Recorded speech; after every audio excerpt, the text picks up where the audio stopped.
important to attend. Just to want to clarify, this is your public workshop. This is not a city council workshop. The city council have had one-on-one meetings with the consultants that they selected. And again, this is a meeting for the public's input. The council is your legislative body, so they have a different format that they would follow. And for the ease of public input, we don't have to have the structure of public hearings and whatnot. And this is a method that we felt was most appropriate to get as much public input as we could. The council will be making their final decisions through those public hearings in the late fall time frame, and I'll kind of expand on that a little bit. I want to frame what we're doing a little bit more. Why are we doing this Envision Destin project? Our community, as required by the state of Florida, has a comprehensive plan, and that is routinely updated every 7 years. And we accomplished that update last year, but the chapter 1, which is our land use, which focuses on our development, redevelopment, and those kind of goals and policies, needed further work. And so we felt, and the council felt, that doing a visioning project, and there'll be a sort of exercises during this meeting that we'll participate in, and you'll see kind of where we're going, and our consultant will expand on why they're doing these kind of components to this. And there's always room to improve on our comprehensive plan, and we want to take all the words that are in that document, a lot of technical words that some just can't relate to what does that mean visually. And so that's why we want to use the expertise of our consultants to help us visualize what these words would mean and where that's taking us in the future. I want to go through 5 main goals, and I want to read those to you, just so bear with me because I don't want to complicate it. I just want you to listen to these as I read through them. The first one is develop consensus around a community design vision for 4 distinct districts of our city, through identifying the mix of scales, heights, character, and uses for development and redevelopment that fits or is appropriate for each district. Develop a community design vision that supports multiple modes of travel within and between the districts. Driving your car, walking, biking, public transportation, and I want to clarify water transportation, as Mr. Perry helped clarify last evening's during workshop, that water transportation is just as an important component of moving throughout our city. So thank you, Mr. Perry, for that clarification last night. Visualize the desired built environment and character of each district by showing prototypical new buildings, streetscapes, and urban design elements. And then last, provide clear guidance on the policy and regulatory changes needed to implement that vision. And it's that component that the city council will do at the end of this, taking all the input. The consultants will provide recommendations. Our local planning agency, which is an appointed group, will evaluate those recommendations as well and bring those up to the city council through public hearings. And through that input, they will make the final decisions about the vision of Destin's future over the next 20 years. And then from that, we develop regulatory laws to make sure that that happens. So it's going to be quite a process, and I appreciate you all being here again. I'm going to turn it over to Ms. Lynn Cherry. She's with Carpe Diem Community Solutions. She's the facilitator of this evening's workshop. So Lynn, here we go for the 4th night. Okay, good. All right, ready? Everybody ready to think big? We're on our toes? I don't see too many smiles out there. This is not good. This is a great day. You live in Destin, Florida. Do you know how many people in this world would love to be able to say they live in Destin, Florida? I need to see smiles. This is a great place. And when you know where I live, Panama City, you'll say, oh, that's right. Right? All right. Well, we're here to have a meaningful and productive opportunity to listen to you tonight. This conversation is led by the Canin Associates from Orlando, Florida. So let me introduce the team. First, I'd like to introduce Brian Canin. As the name indicates, Brian is the principal of the company, and Brian comes to you as an architect and a planner.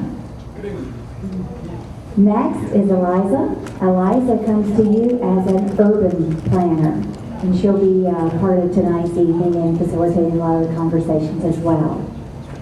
Third, you met Monica and you checked in. Monica is an architect and an urban designer.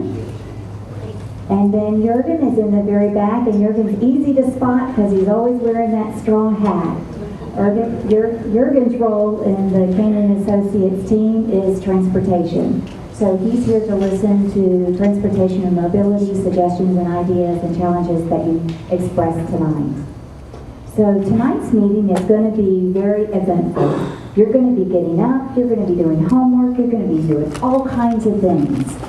All of this is to help us understand your perspectives of how you can make and we can help make Destin a better place to live, work, and play. So with that, we're going to start talking Destin Citywide and give an overview of what the Canin Associates is seeing when they come into your town as architects, designers, and planners. Then, after that, we're going to listen to you by what you indicate on the flip chart paper. You see the walls are ready for you. We'll talk about assets and challenges citywide as well as Holiday Isle. And as you know, tonight's focus is Holiday Isle. From that, we'll drill down our conversation from Citywide and move to specifically Holiday Isle. We'll go through some of the perspectives and ideas that the consultants have seen, and then want to turn it over to you to listen to you. We're here to get your ideas, learn about your suggestions, and learn about your challenges. All right, so does that make sense? We ready to go? All right, there's one more piece of information I'd like to share before I turn it over to Eliza, and that is we have one more opportunity for public, and that opportunity is tomorrow here in this room, largely during the lunch hour from 11 to 1. So if you know of anyone that could not attend any of the 4 meetings during the evenings and still wants their voice to be heard, we're ready for that. And we'll do that with you tomorrow, again during the lunch hour, here in this room. And then the second piece is this project has a website. It's EnvisionDestin.com. So that's a good place to note where all of the work will be placed on that website, and upcoming meetings. Ken just described we've got some upcoming meetings where we'll come back and work with you the next phase of this project in July. Those dates and meeting locations will be announced through the city as well as that website. Have I left anything out? 11 to 1 tomorrow. 11 to 1 tomorrow, right. All right, then I'll turn it over to Eliza.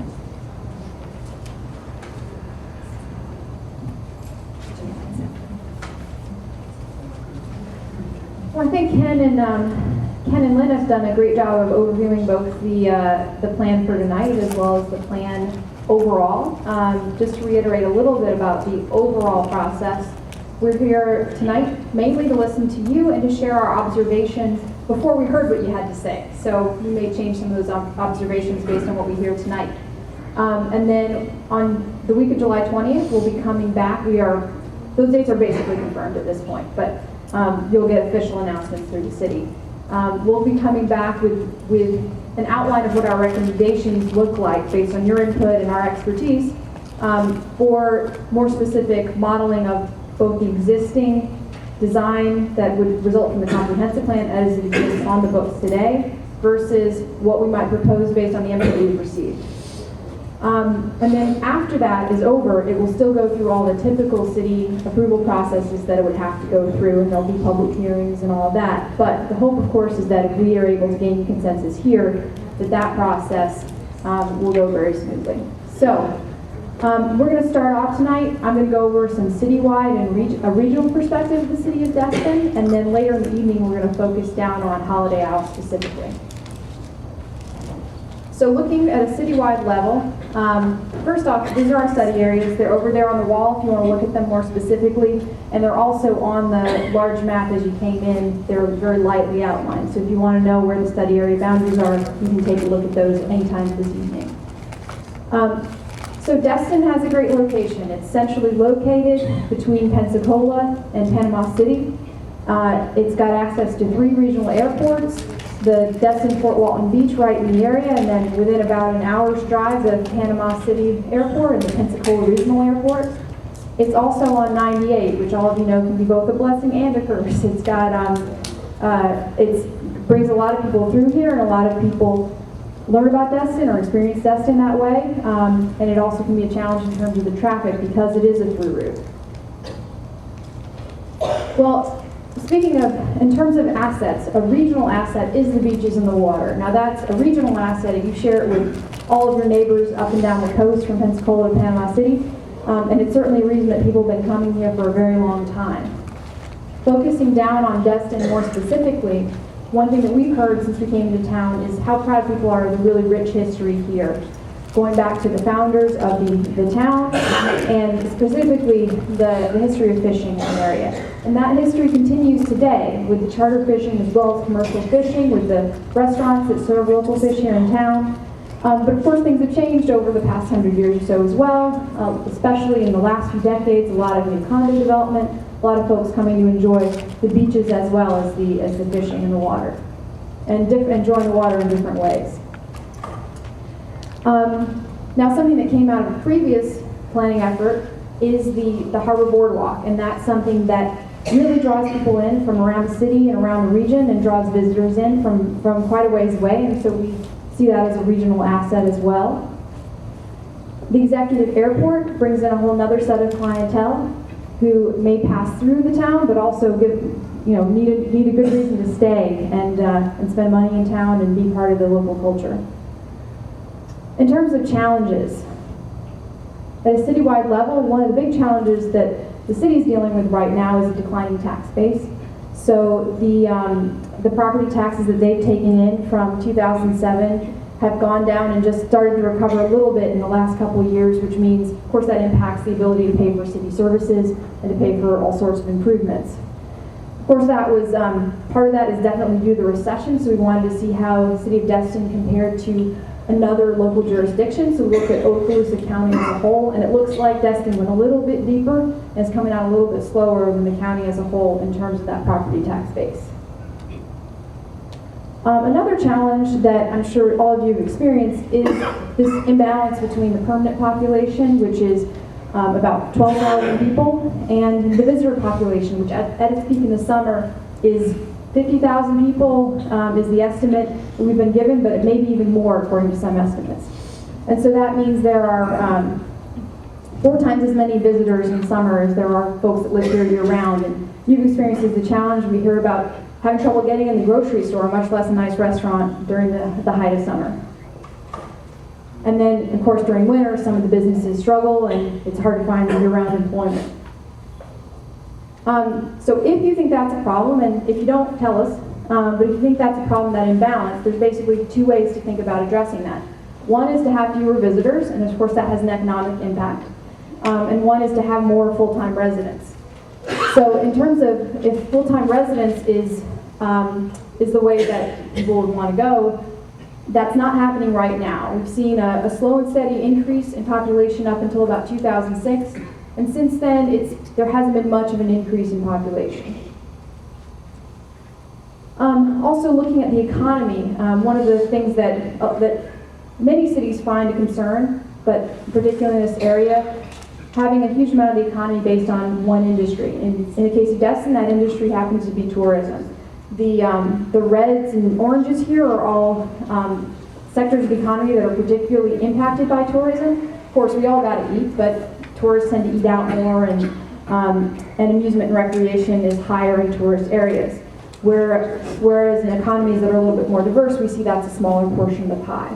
And I said last night, if you're in an economy that's based mostly on grapefruit, and grapefruits have a bad year, the city has a bad year. So the more diverse your economy can be, the more stable it is over time, and the less people have to worry about employment year on year.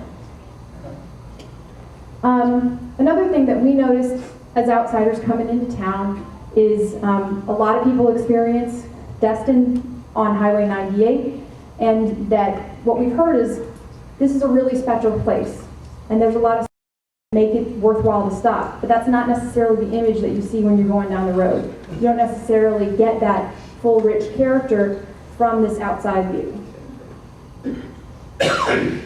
Another challenge that we see from our design standpoint is the some of the buildings' architecture doesn't show a lot of variety, and that's subjective, but that's our design viewpoint. And as I mentioned, the image of 98 is something that's important to the economy of the city. It's also a safety issue. A lot of those things that are less attractive also create some safety hazards.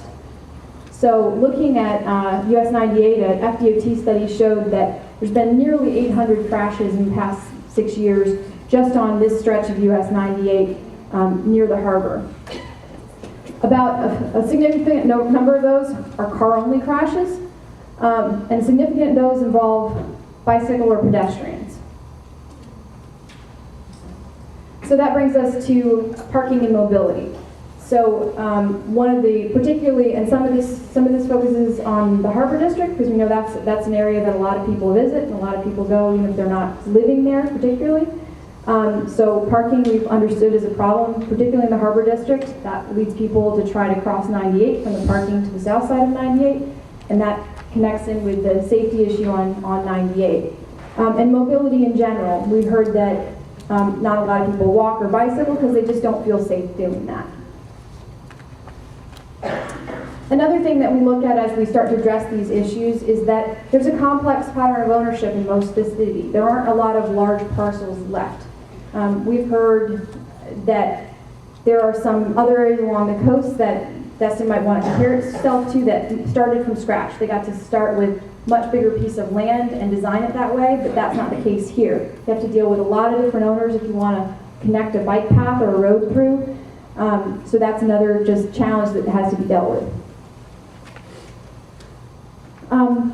Another thing that's really interesting is if you look at the statistics, about 12,000 people live here and about 12,000 people work here, but it's not the same 12,000 people. Of the 12,000 people who work here, it's actually about 12,600. 23% of those live in the city of Destin. The other 77% come in from outside, so that's 9,000 people. And this is average over the course of the year. It's actually probably higher in summer and maybe a little bit lower in winter. But on average, about 9,000 people, just workers, are trying to get in and out of the city every day. So one way to address that might be to consider more workforce housing within the city so that those folks don't have to travel from as far away and don't take up as much space on the roadways. Another thing we wanted to look at was regional competition. Because, again, the beaches and the water are an asset that's shared regionally. That also means that the competition for either full-time residents or visitors also occurs at a regional level. So one thing that folks from out of town may not know is that when they go to the Destin Resort, that's not in the city of Destin. It's named after Destin because y'all have a great brand, but it's not even in the same county. It's one county over. So all the tax revenue off of Destin Resort doesn't come back to Okaloosa County or to the city of Destin. A little closer to home, Okaloosa County itself is actually to some extent in competition with the city. Destin Commons, for instance, again named after Destin, but it's not in the city limits. So the tax money from that is not coming back to the city. And then a little further down the road, we certainly hear about South Walton County. One interesting thing to look at there is how the design has really been a huge part of them coming up and becoming a competitor in the last couple of years. And the Seaside and Rosemary Beach. On the other side of the strip, there's Pensacola, and they've actually put a lot of effort into mobility in their downtown, so trying to make downtown more walkable and more vibrant. In the last few years, we hear that's really working well for them and becoming more successful. So our task at hand, the big opportunity is we have to, the state says we have to look at the comp plan every few years. And this is our opportunity to do that. And in conjunction with that, also looking at whatever changes in the comp plan would also result in changes in the land development code to match that, which means we're shaping how the city gets built over the next 20 years. So in doing that, we think there's really an opportunity here to revive, to rebrand Destin's brand. And the ways that the Land Development Code or the comp plan could do that would be through, for instance, design guidelines, through thinking about the image of US 98, through thinking differently about parking and mobility, so everybody's experience, whether they're visiting or whether they live here full time, their transportation experience gets better. Signage certainly affects that aesthetics of particularly the major roadways. And this is really particular to the Harbor District, but the restoration of heritage landscape, there's really unique ridge landscape there, including the historic oaks that exist in certain places and could be restored in certain places along the south side of US 98. We talked a little bit about potentially a need for housing diversity and a need for more different types of jobs in the city of Destin. The really key opportunity we see for that is the town center, because that's the area with the largest amount of redevelopable land. You go out there, you see a lot of asphalt, and you see a lot of vacancy. So that's an opportunity for someone to rethink how that land is used, and it might be a larger redevelopment opportunity. We talked, of course, more about that last night. So that's it for my introductory presentation. We're actually now going to shift, and Lynn is going to take over and take us through an exercise to start hearing from you. Thanks, Eliza. All right, now, this is the time for you to tell us your perspectives about assets and challenges in the city of Destin, so citywide, and assets and challenges unique to Holiday Isle.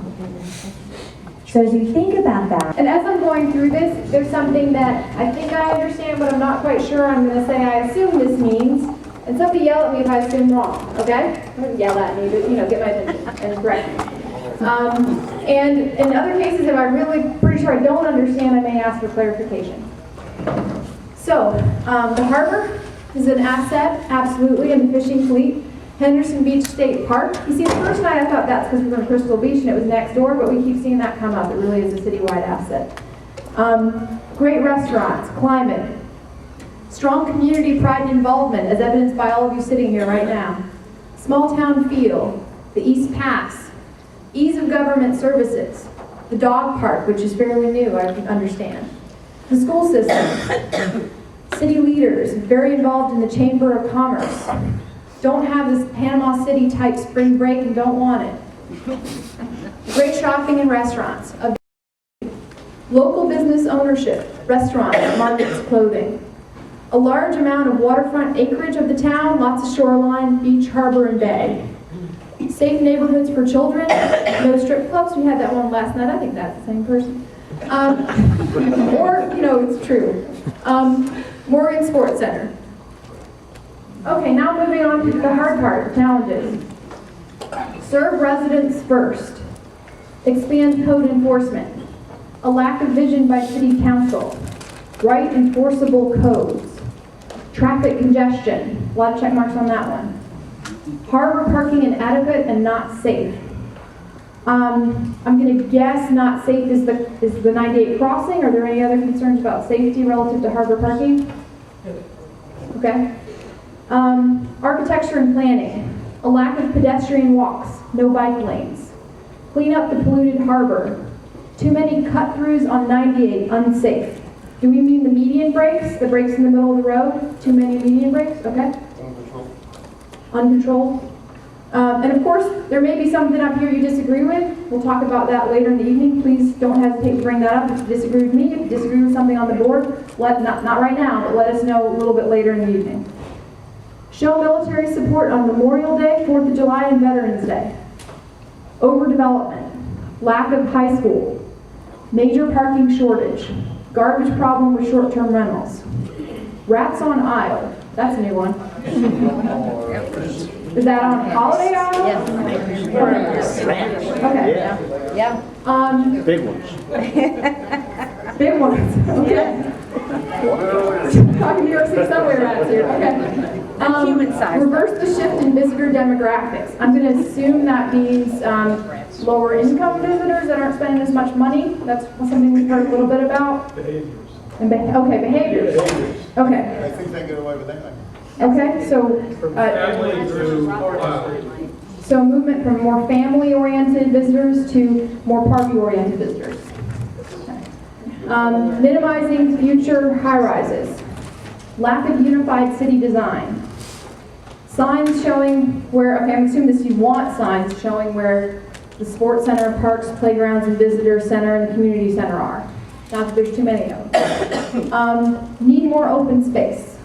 Losing family focus, so along those lines. Eliminating the tier system. Stop high occupancy short-term rentals in single-family homes. Encouraging retirement-friendly community. More parks and pools for the public. Need to add $1 to bedroom tax that would benefit Destin. Modernization of electrical and mechanical infrastructure, putting the power poles underground. Marginal sewer system. Need more traffic lights on 98. Maintain water quality of harbor and beaches. Need Costco? Okay,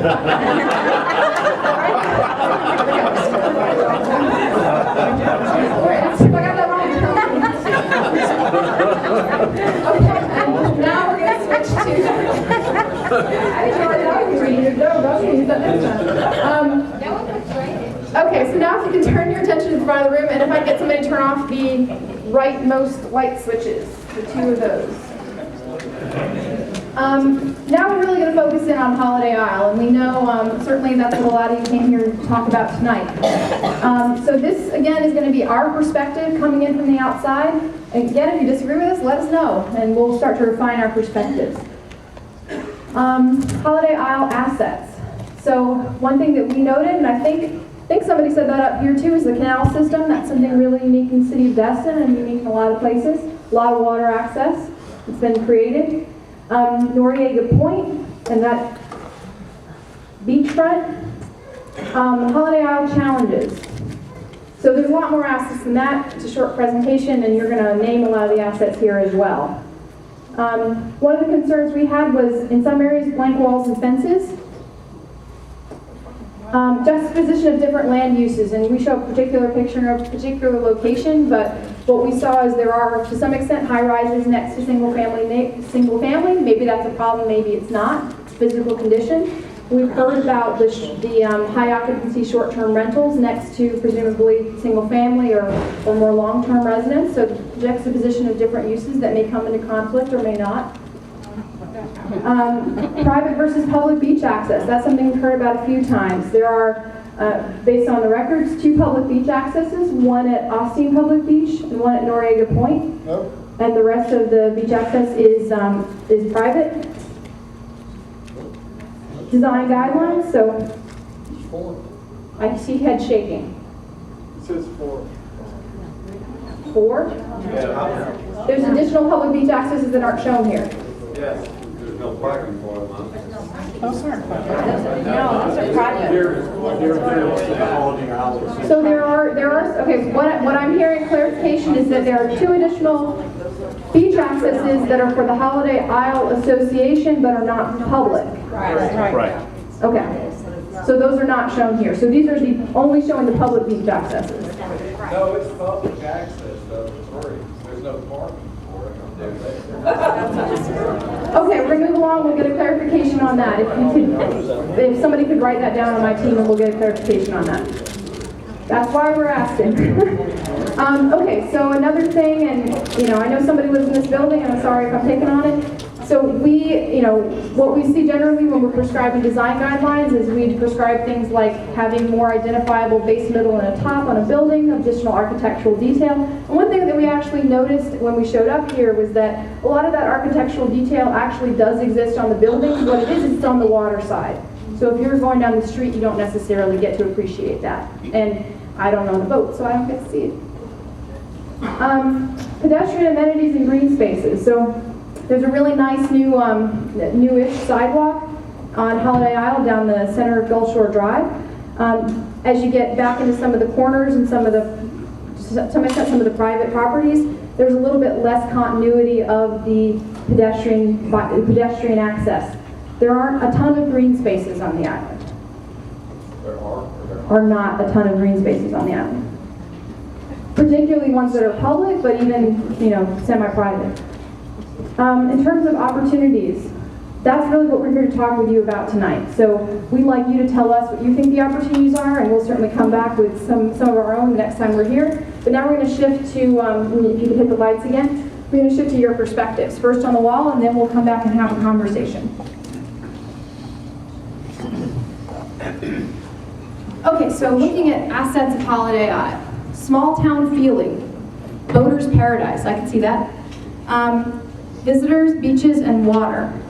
Access to the beach and harbor. Proximity to everything, important. Bug-free environment, so nice breeze. Nope, some disagreement on that one. People, so I'm assuming that means we like our neighbors. Or maybe it means you want a ton more people, but I think it means you like your neighbors. Direct passage to the harbor in the Gulf Bay. No high-rises. Canals for boats. So we got that one right, good. Quality development, privacy. Shoreline Village Green. Destin's only harborfront residential community. Active and proactive HOA. The mayor lives on Holiday Isle. I heard that's true. Safety. Safe streets and beaches.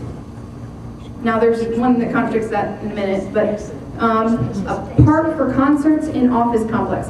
Can somebody tell me where that is? It's where the White House restaurant used to be. Yeah, Shoreline Village. Okay. It's not Holiday Isle. It's not. It's not Holiday Isle.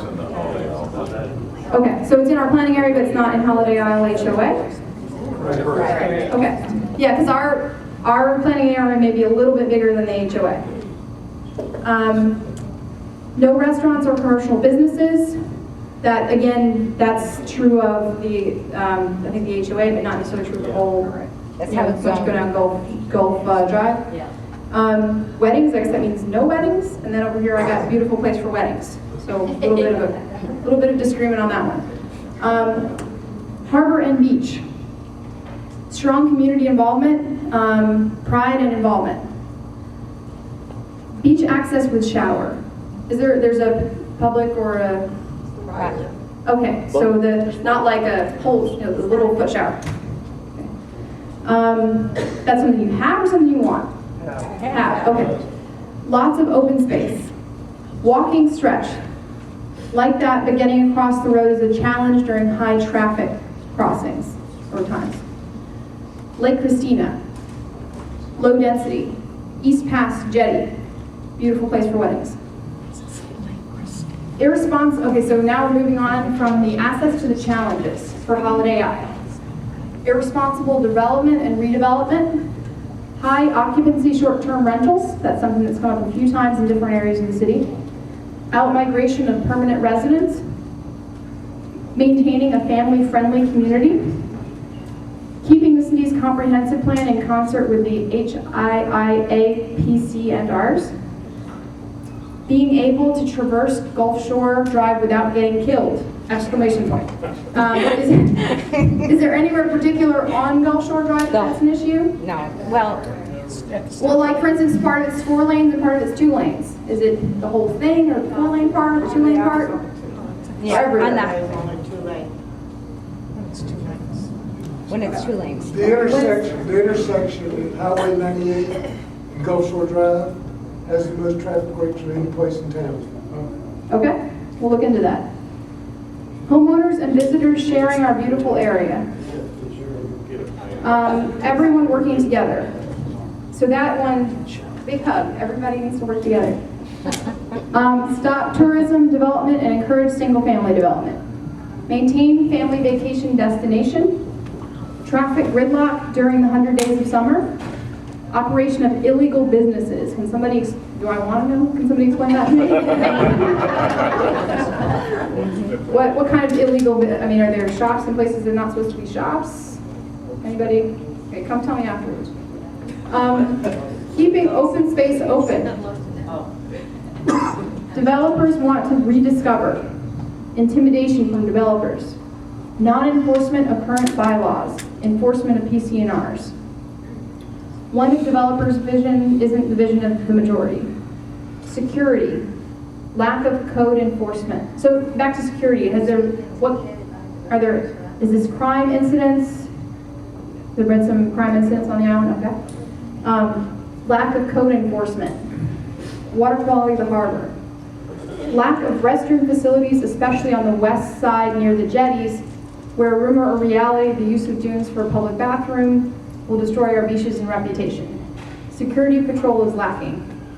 Beach and harbor development with greater height and density than at present. Bylaws to eliminate rowdy short-term rentals. Emerald Grand using our beaches, north side condo hotels without beaches. Water taxi or shuttles with regular scheduled pickup spots. I'm going to assume that means you want regular scheduled and pickup spots? Okay, not that we have too many regular pickups. Okay. Flat roof lines. Blocked deeded beach access since 1981, 34 years. Misunderstanding of HOA boundaries. Misinformation that Holiday Isle and densities have increased over Comp Plan 2010. Need for pedestrian, commercial, greater access, and road calming. Okay, so that is, wow, it's weird hearing my voice come from behind me. So that concludes this portion of the show.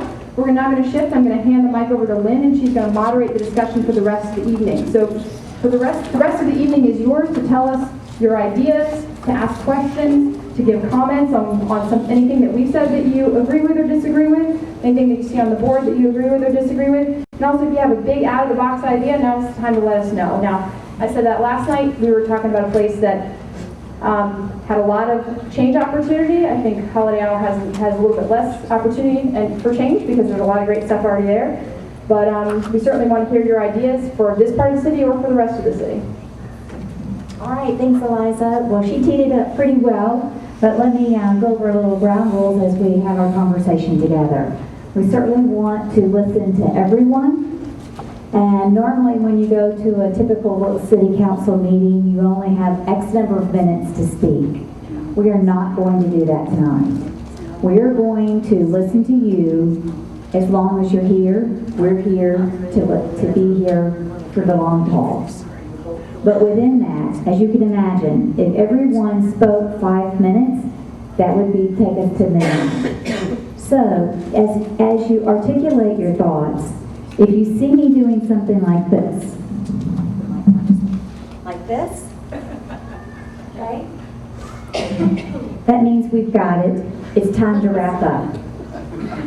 Sometimes people just rattle on and say the same thing over and over again. So if we sense that's happening and we think we felt like we've got your message and we're clear about your message, then we'll want to go on to the next person that has an idea, a suggestion, a question, and that's what we're here for. The focus tonight, obviously, is Holiday Isle, but we recognize this may be the only time you had to come to a town meeting. So if you want to talk about a different focus area, we welcome that comment as well. We'll note that if you want to talk about town center and that's unique, your comment is unique to town center, we'll make that note and put it within those that particular area. So we want one person to speak at a time, and I will move around the room and bring the mic to you. For any of you who are old enough to remember Phil Donahue and how he went around on his TV show and he had the mic, I'm going to do something like that. Okay? So if you would like to speak, raise your hand and I'll come to you. And within that, I guess the one last comment I'd like to make is we certainly understand that you may disagree with one of your neighbors, but we ask that you're not disagreeable. Okay, it's a big difference. Certainly, we don't imagine that everybody agrees with everything said, so we want to know where that rub is. That helps us to know as planners where the rub is. So we definitely want you to tell us that. And then I think, as we talked about tonight, we're also talking about your future from today forward. So a lot of times when you're framing up your comment, it's often helpful to say things like, as we move forward as a community, as we move forward, as we look ahead, these are the kinds of things that I think will make our Holiday Isle even a better place to live, work, and play. So those are the kinds of comments that you may want to think about. All right, so I'm going to start at the back. So let me ask, is there any questions about your role in our conversation? Yes. Could you have the speakers tell their name? We're not taking that for public record, so if somebody chooses to say their name, they certainly can, but we're not requiring that. All right, so in the back of the room, is there anyone that would like to speak? Yes, sir. He'll come here. I'm going to hold on. I just want to say what a great opportunity we have to align what's already existent, has been some existent for some time, with a future planning code that could prevent just orders of magnitude of misinterpretations, reinterpretations, and slow erosion of part of the community that we have. So I'd like to ask you guys to please take into consideration the fact that, you know, a lot of the residents in that area, in your Holiday Isle planning area, are actually in HIAA, and we'd love to see you guys do what you can to alleviate future challenges with interpretations of what may or may not be done within an area by aligning, taking this opportunity to align your codes with what we already have existing. Thanks. Anyone else back here that would like to speak? Oh, good. I'm talking to you.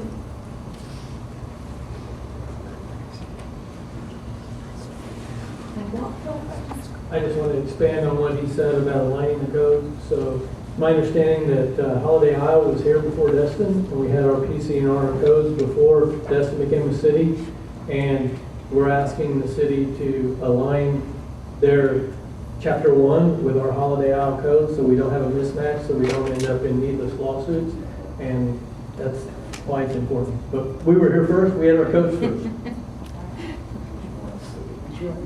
Yes, sir. My name is Julie Culbertson. I have had a house on Holiday Isle since 1969. And I like Destin better than, but the things that have been done have been very good, and I'm glad that we have a group coming in, planning. Hopefully they looked at the lands when it was done, because I think the city ignored, what was that study, Keith? They ignored the previous study that was done. All of us are parochial in our views, but I think many of us would like Holiday Isle to be a nice family place to live. And as the city sort of acknowledged, they've got rules right now, like about noise, about traffic, about trash, but they don't enforce them. If they enforced all of their rules, we wouldn't have any problems at Holiday Isle. That's it. All right. Thank you. Okay, I'll come to you.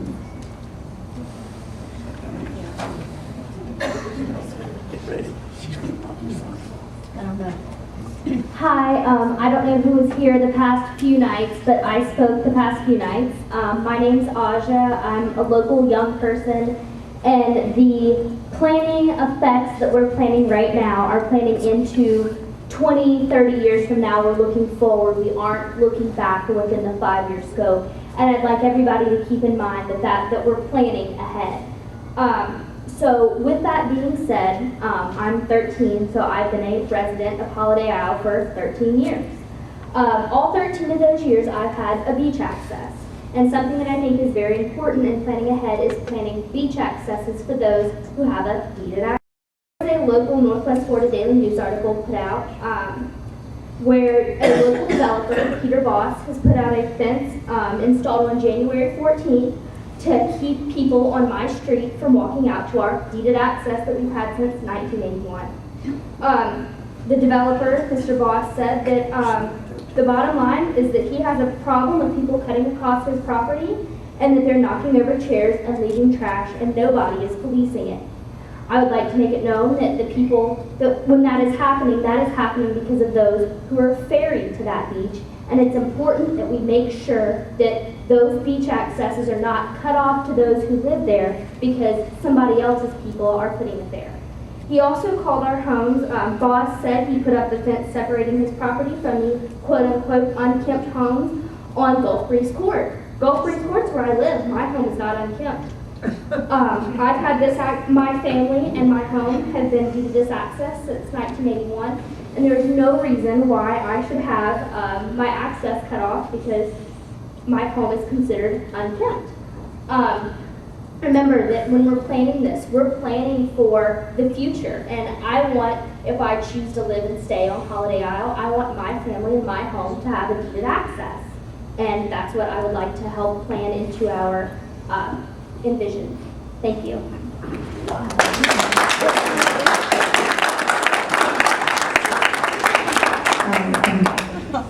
I really don't want to follow her, so.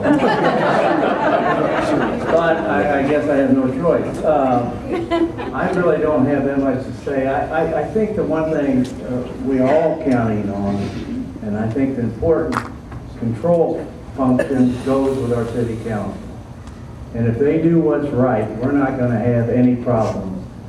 I know as I've gotten older, the one thing we do as we get older, we collect a lot of stuff.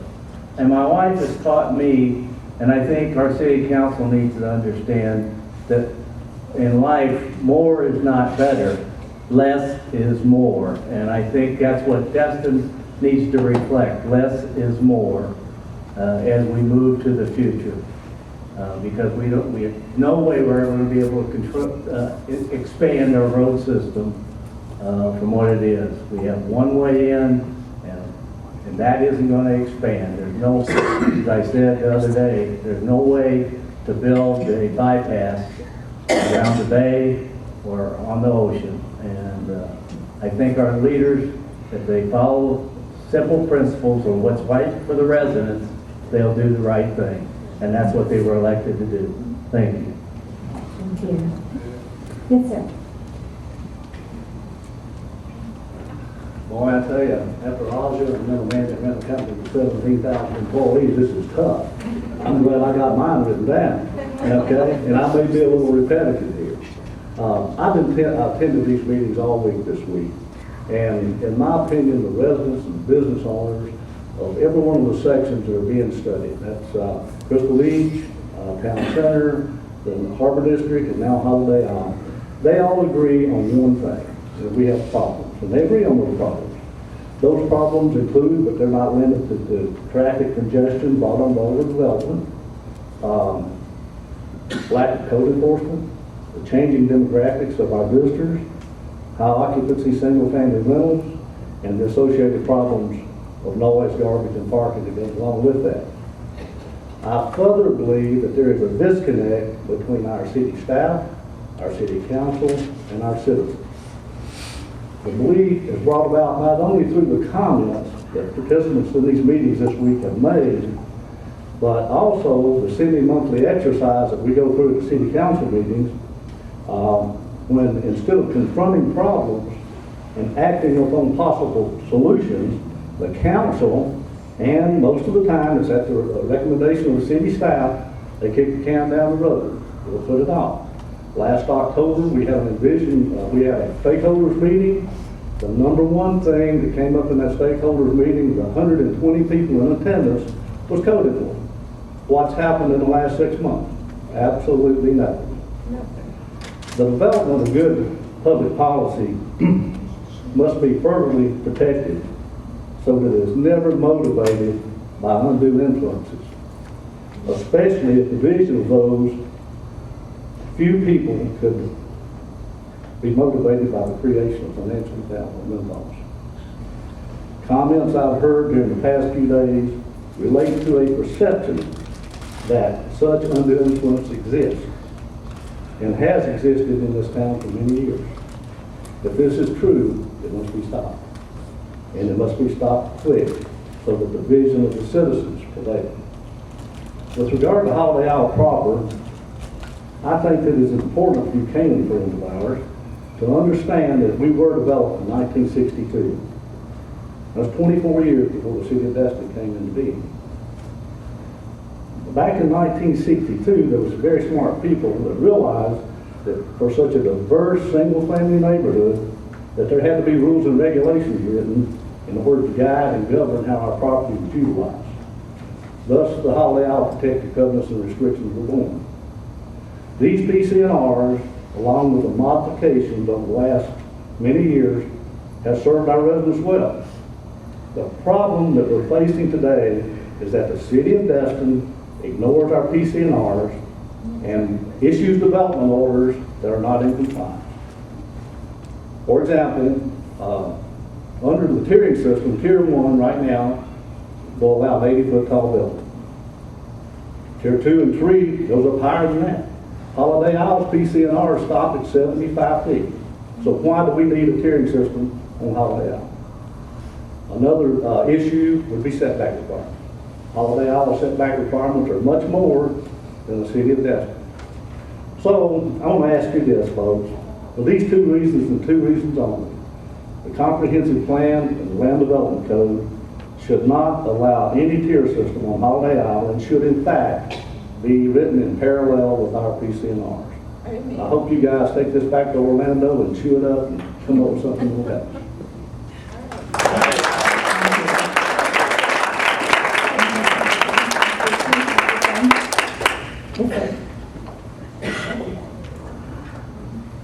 Thank you. Got three things to say. First, I want to thank the Canin team and their support staff here for their tolerance the past several nights. I've been here every night for every minute, and they're remarkably tolerant people, keeping a positive attitude, keeping smiling.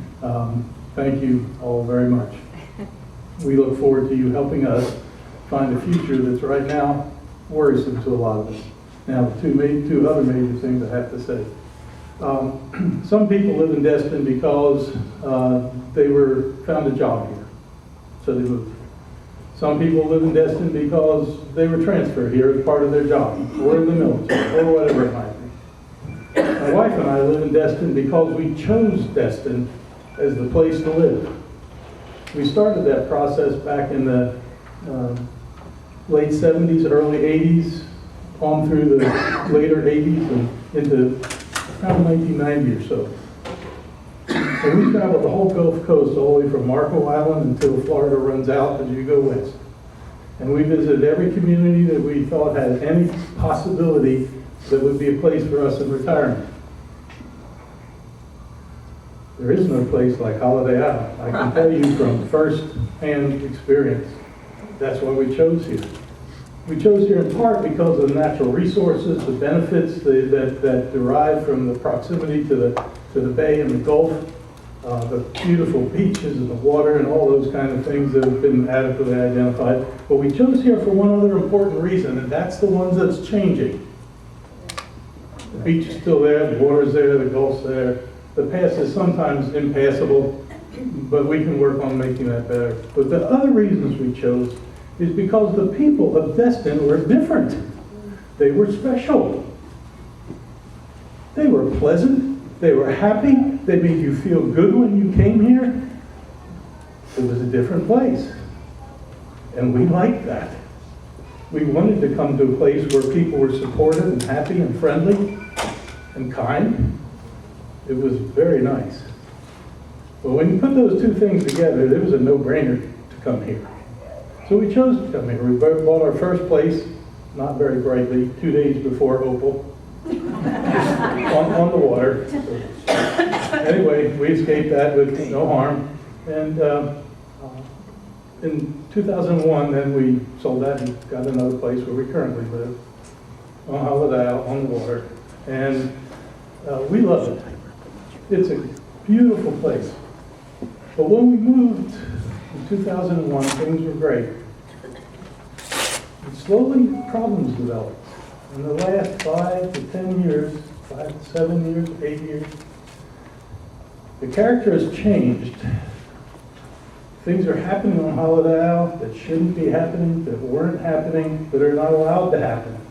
But they're happening anyway. And they're ruining this place for us.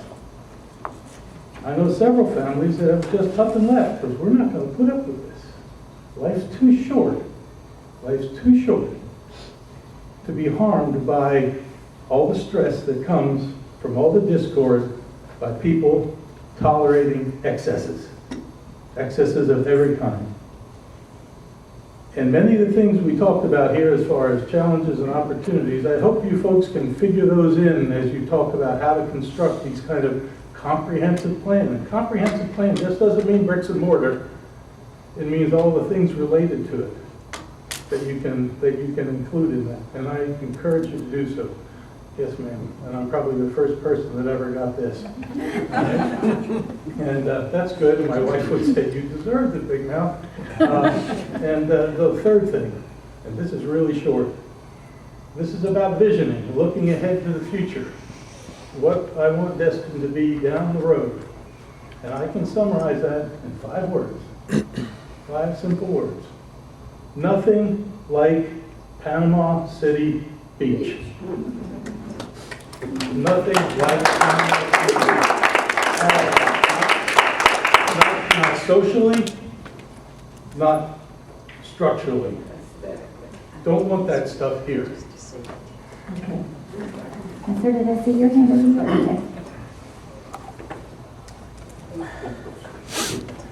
Okay. Yes, I'd just like to say there are a lot of photos tonight that I found not just slightly inappropriate, but grossly inappropriate. That I know there's some old timers, maybe some in the room that feel that Destin remains or needs to remain quaint. I'm afraid the quaint bus left a long, long time ago. Old, shabby, unpainted, unkempt is not quaint. It's just downright ugly, and speaks to the reason why development, the major development that's going on the Emerald Coast, is east of the Midway Bridge. And there's reasons for that. There are quaint areas like Brayton Beach and such things as that are wonderful, but the areas that are the strongest, the ones that have the strongest resale values, the ones that have the highest real estate values, are the places that have strong commitments from the city or the county in keeping everything up to snuff. And we lack a lot of that in Old Destin. We see an effort in the comprehensive plan as it was written to eliminate the term that I know that they all hated, which is compatibility. Holiday Isle has no commercial development on it whatsoever. Compatibility should remain a constant in the development of anything. No piece of property should come with inalienable rights on a developer's part. They should not be able to do willy-nilly. There should not be. They should be required to come to the public to present what they are offering the community. Period. If you want to build a Taj Mahal in an area out in the middle of nothing, and people want to come there and see it, that's fine. But you don't move into an area like Holiday Isle and build a 150 to 200 foot tower of any kind anywhere on Holiday Isle. Period. That's for the north side of the harbor. That's great. That's where the commercial development needs to remain. It's already there. Some of it's great. Some more is coming, but we don't need it on Holiday Isle. And I think compatibility needs to remain a part of the Planning Commission's vocabulary. Thank you. There are snacks in the back? No, we're good. We're good. We're good. We're good. All right. Roll tape. Oh, we're out of water, sorry. There is It has certainly been very encouraging to see the participation of Destin residents the last 3 nights and to listen to their comments. I think many others found Charles Morgan's comments to be particularly impactful. Of great interest to me is his very clear statement. Let's make Destin great for its residents, and the tourists will still come. During previous discussions with our city manager, he indicated that he was very surprised by the significant change in the demographics of our tourists after being gone for just a few years. Has our pursuit of that extra tourist and the dollars represented clouded our vision of what Destin truly is, or rather what it should be? There are many here that have lived in Destin much longer than me, but in my 28 years on Holiday Isle, I've witnessed a dramatic change in the character of our city. Clearly, we have not been a sleepy little fishing village for several decades, but should we abandon our quality of life and that of our future residents by embracing additional development to gain those extra tax dollars? A review of the challenges to Crystal Beach, the Harbor District, the Town Center, Holiday Isle, and the city overwhelmingly delivered a very clear message. Traffic is not just a problem of enormous magnitude, but rather it defines a history of planning that has been largely influenced by those wishing to maximize profit with little regard to compatibility. None of the residents that I speak with are anti-development, but they are not willing to leverage their safety and quality of life for more density. Many of us have been accused of being NIMBYs, standing for the obvious not in my backyard. Recently, a well-known developer labeled many of us as FIPS.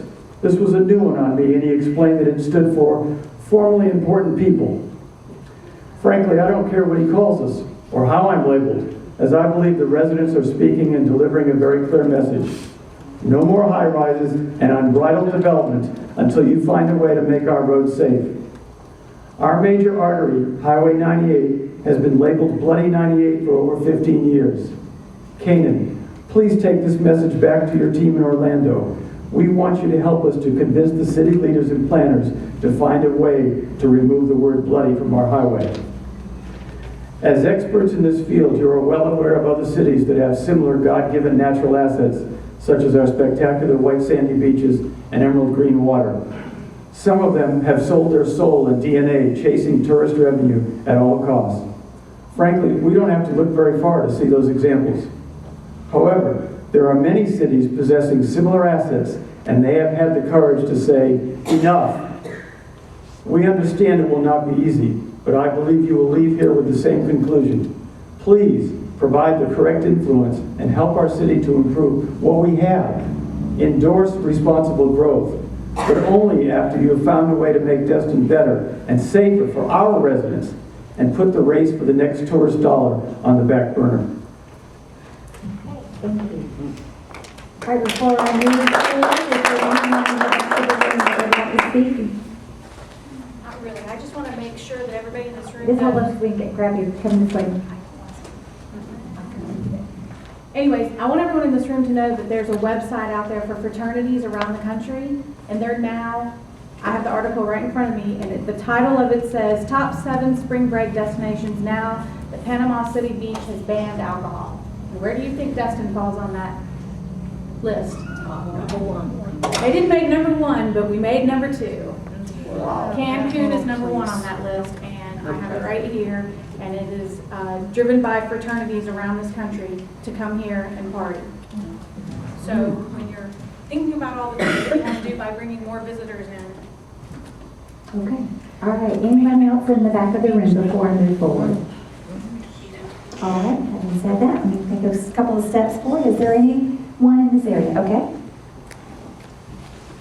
I'll come to you. Like the gentleman earlier, I chose to live in Destin. I retired here about 4 years ago.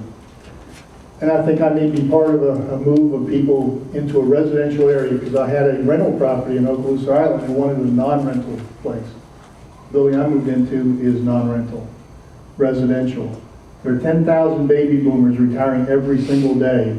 And I think a lot of them are looking for a good residential retirement community. So if you're looking ahead 20 years, I think the kind of family-oriented, good quality residents that we could have here are many of the baby boomers that will be bringing their families here. And I think the biggest conflict I've seen in the couple of years that I've been specifically on the Holiday Isle is Peter Boss, who's in the back of the room right now. And I don't know what the issues are. I don't get involved with all the meetings. But what I do know is it's got this community upset. And I think he's not been transparent from what I've seen from the Holiday Isle Association management. He's supposed to be submitting documents, letting the people know. He doesn't have a meeting like this to say what's going on. So I don't know what's going to happen, but it's right near where I am, and it pisses me off quite honestly. All right, and we're not here to spiritual assassinations. So I understand that there's a rub. I understand that there's a rub there, but let's not be disagreeable or have character assassinations. Is there anyone else in the room that would like to speak? This way.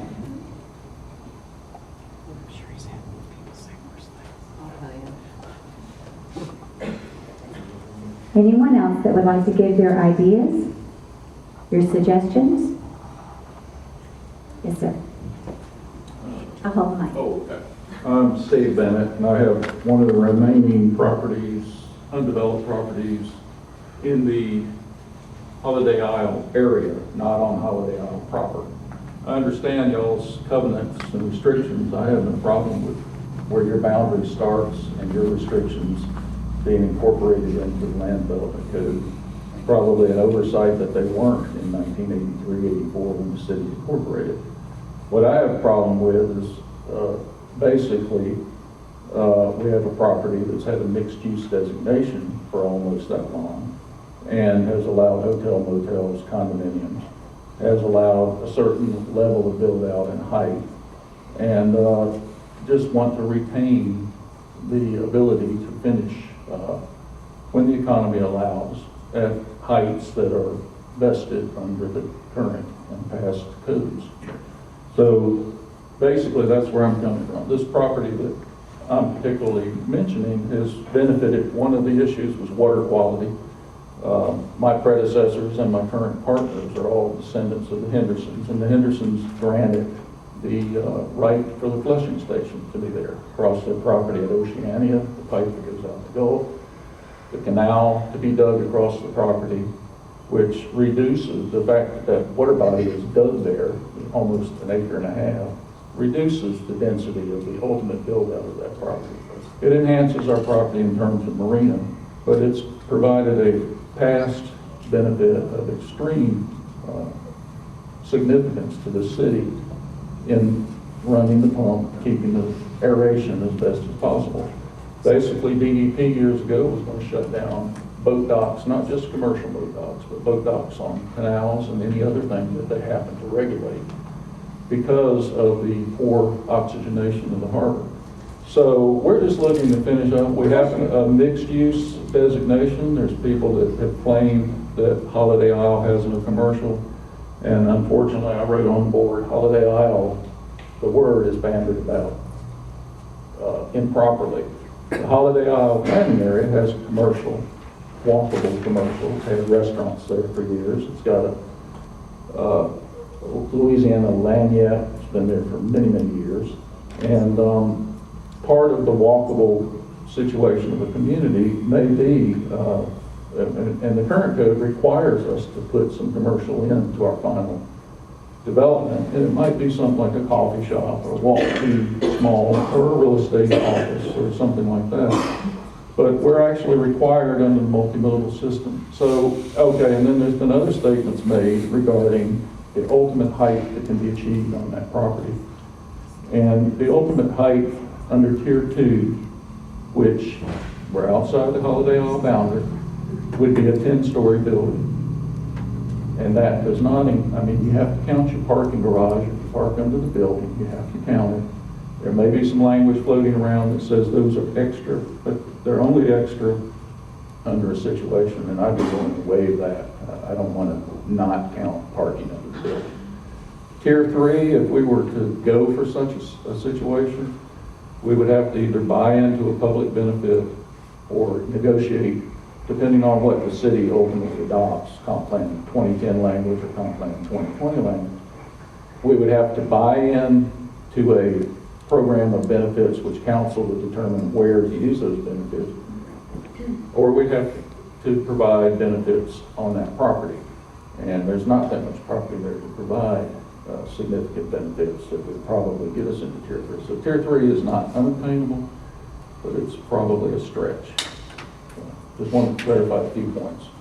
Mainly, we are not in the Holiday Isle Homeowners Association boundaries. Okay, thank you. Is there anyone else? Suggestions, ideas? Oh, one here, okay. I'll come to you.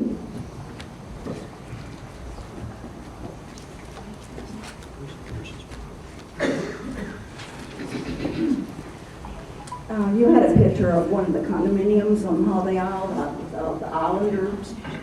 And I don't find that offensive at all. I must be a simple person.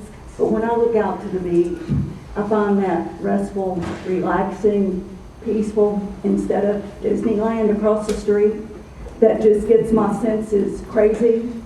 I think when you're at the beach, you want that atmosphere. And I don't personally have a problem with that. I think anytime you have older properties, As long as you keep them in good repair, that's what's important, and you keep the landscaping. Yes, sir. Okay, come to you.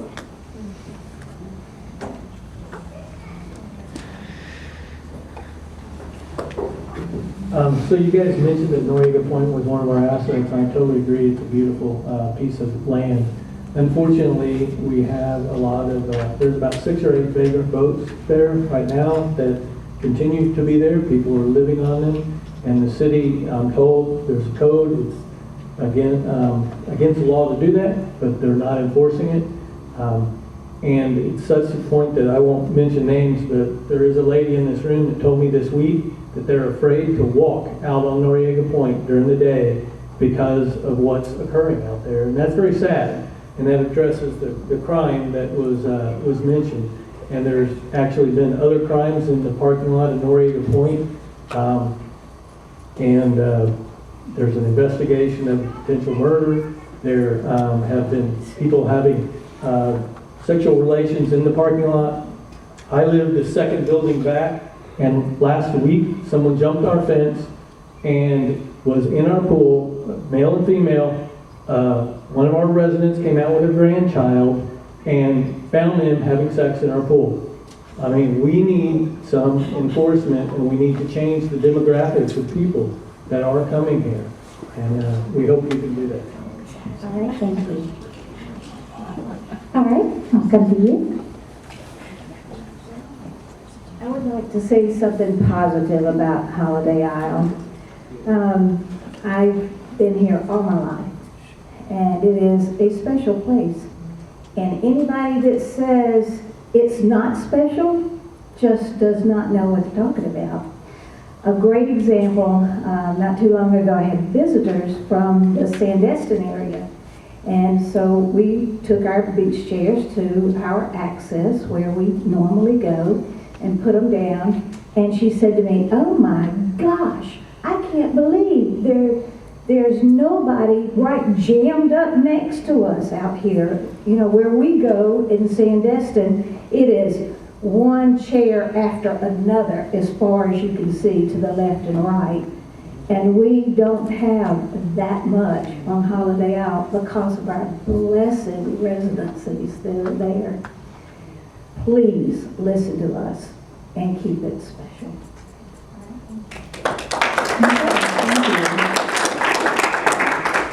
Is there anyone else? Ken, do you have any closing comments? I do not. A lot of good input. Once again, thank All you. right. Thank you all for coming. Remember, we'll be here tomorrow from 11 to 1. If anybody has any friends or neighbors that hasn't had an opportunity, we're welcome.